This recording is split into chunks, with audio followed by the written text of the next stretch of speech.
السلام عليكم ورحمة الله وبركاته. الحمد لله الحمد لله رب العالمين،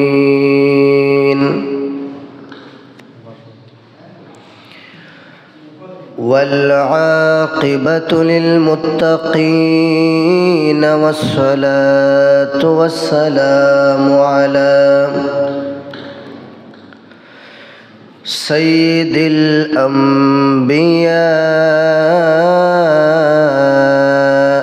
والمرسلين،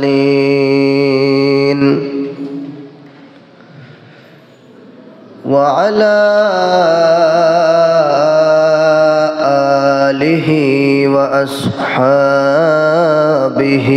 أجمعين.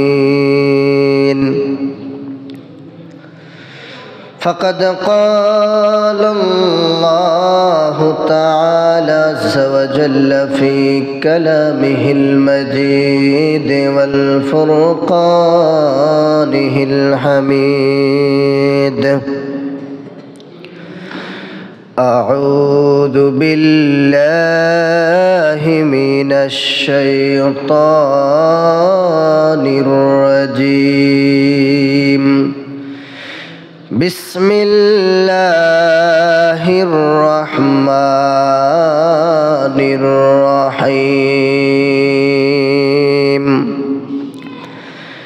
اقرأ باسم ربك الذي خلق، خلق الإنسان من علق. اقرأ وربك الأكرم الذي علم بالقلم، علم الإنسان ما لم يعلم. صدق الله وصدق رسوله النبي الكريم. إن الله وملائكته يصلون على النبي يا أيها الذين آمنوا صلوا عليه وسلموا تسليما. اللهم صل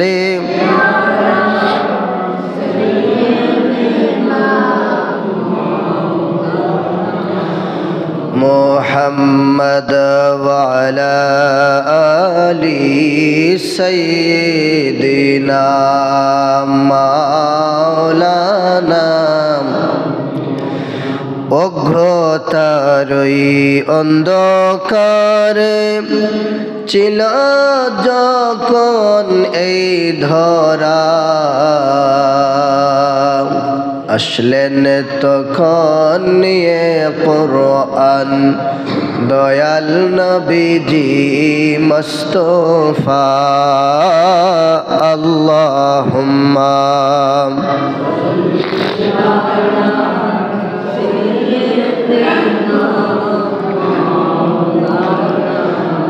মুহাম্মদ ওয়ালা আলি সাইয়্যিদিনা।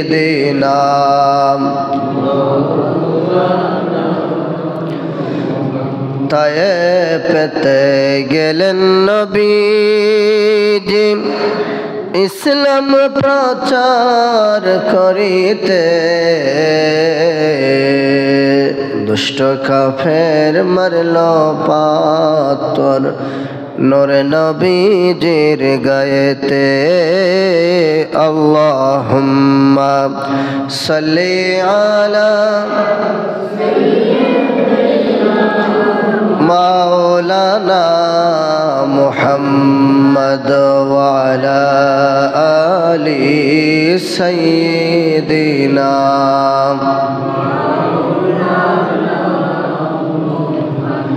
এই দুনিয়া পরে থাকবে, আমরা একদিন থাকব না।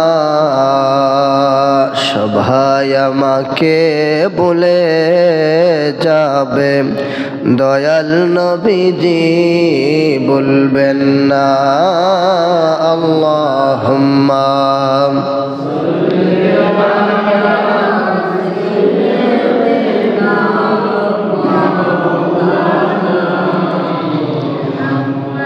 وعلى آل سيدنا مولانا سبحان الله والحمد لله لا إله إلا الله سبحان الله والحمد لله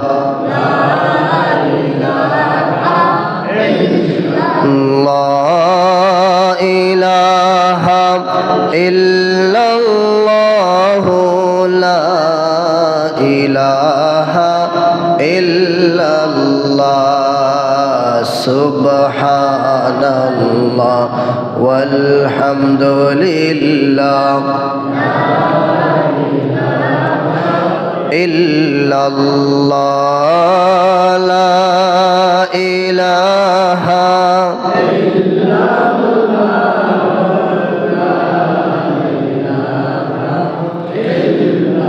আল্লাহ ছাড়া মাবুদ নাই, নবীজি ছাড়া উপায় নাই।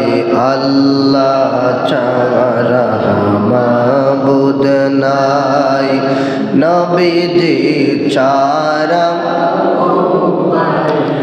দয়ার আল্লাহ দয়া চাই, সোনার মদিনায় যেতে চাই। সুবহানাল্লাহ ওয়ালহামদুলিল্লাহ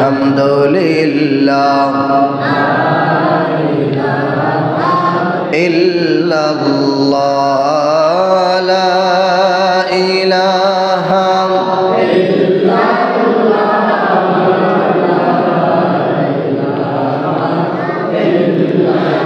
আল্লাহ তুমি দয়া করো, নসিব করো মদিনা। আল্লাহ তুমি দয়া করো, নসিব করো মদিনা। নবীজিকে না দেখাইয়া কবর দেশে নিও না। সুবহানাল্লাহ ওয়ালহামদুলিল্লাহ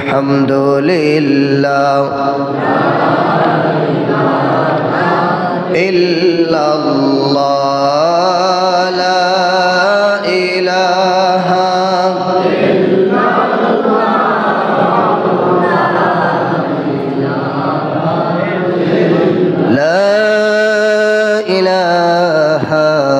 ইল্লাল্লাহু মুহাম্মাদুর রাসূলুল্লাহ সাল্লাল্লাহু আলাইহি ওয়াসাল্লাম। সম্মানিত সুধী মুসল্লিয়ানে কেরাম, পবিত্র শুক্রবার জুমার দিন, একটি গুনাহ মাফের ও সুযোগের দিন, সকলের ঈদের দিন এবং গরিব মুসলমানদের হজ্জের দিন, অত্যন্ত ফজিলতপূর্ণ মর্যাদাশীল এক দিন, যেই দিনে হযরত আদম আলাইহিস সালামকে আল্লাহ সুবহানাহু ওয়া তাআলা বেহেশত থেকে জমিনের মধ্যে বের করে দিয়েছিলেন। আবার এই পৃথিবী যেদিন ধ্বংস হয়ে যাবে, সেই মোবারকময় মর্যাদাশীল দিনটি হল জুমার দিন। সুতরাং আমরা যারা পুরুষ মানুষ বাসা বাড়িতে, বাজারে, রাস্তাঘাটে অযথা বসে রয়েছি, আপনারা এই সমস্ত কথার প্রতি গুরুত্ব দিয়ে সকলেই দ্রুত গতিতে আল্লাহর ঘর মসজিদের মধ্যে চলে আসুন। আমরা যারা এসেছি আমরা ইনশাআল্লাহ আজ্জাওয়াজাল আজকে সূরা আলাকের প্রথম 5টি আয়াত আমি আপনাদের সামনে খুতবার প্রারম্ভে তেলাওয়াত করেছি। এই সূরা আলাকের আলোকে কুরআনুল কারীম নাজিলের ওহির সূচনা এবং ইসলামী শিক্ষার গুরুত্ব এই বিষয়ে সংক্ষিপ্ত পরিসরে আলোকপাত করার প্রয়াস করেছি। ওমা তৌফিকি ইল্লা বিল্লাহ। সম্মানিত সুধী মুসল্লিয়ানে কেরাম, যারা এসেছেন আর যারা বাসাবাড়ি থেকে আমার মা ভগ্নীগণ শুনছেন, আমরা ইনশাআল্লাহ ইখলাসের সহিত শুনব, বাস্তব জীবনে তা আমল করার মতন জিনিসগুলি আমরা আমল করার চেষ্টা করব। সবাই বলেন ইনশাআল্লাহ। মুসল্লিয়ানে কেরাম, এই পৃথিবীতে আল্লাহ সুবহানাহু ওয়া তাআলার যত সৃষ্টি জগৎ আছে, সমস্ত সৃষ্টির মধ্যেই মানুষের যে বৈশিষ্ট্যগুলো আছে, সমস্ত বৈশিষ্ট্য অন্যান্য জীব জানোয়ার পশু পাখির মধ্যেও আছে। কিন্তু একটা বৈশিষ্ট্য জীব জানোয়ার তথা পশু পাখির মধ্যে নেই, সেই বৈশিষ্ট্য হলো জ্ঞান তথা ইলম তথা শিক্ষা। আর আল্লাহ পাক সুবহানাহু ওয়া তাআলা যে কুরআনুল কারীমের 6666টি আয়াতে কারিমা নাজিল করেছেন, সর্বপ্রথম মক্কার উদুরে জাবালে নূরে হেরা পর্বত গুহায় আল্লাহ পাক সুবহানাহু ওয়া তাআলা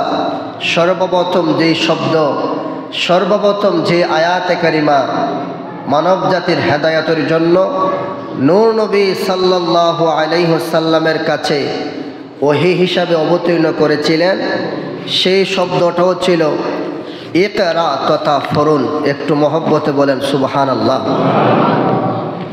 খেয়াল করে কথাগুলো শুনবেন। আল্লাহ নবী সাল্লাল্লাহু আলাইহি সাল্লাম সেই জাতিকে, অন্ধকারাচ্ছন্ন জাতিকে হেদায়েতের জন্য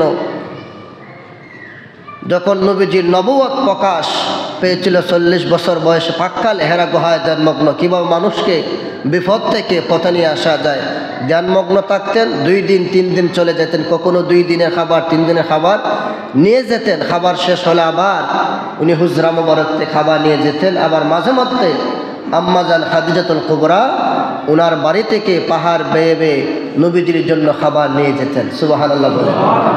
জিবরাইল আসলেন নবীজির কাছে, নবীজি হেরা গুহায় ধ্যানমগ্ন। এসে জিবরাইল বললেন ইকরা। জিবরাইল এসে বলতেছেন নবীকে ইকরা।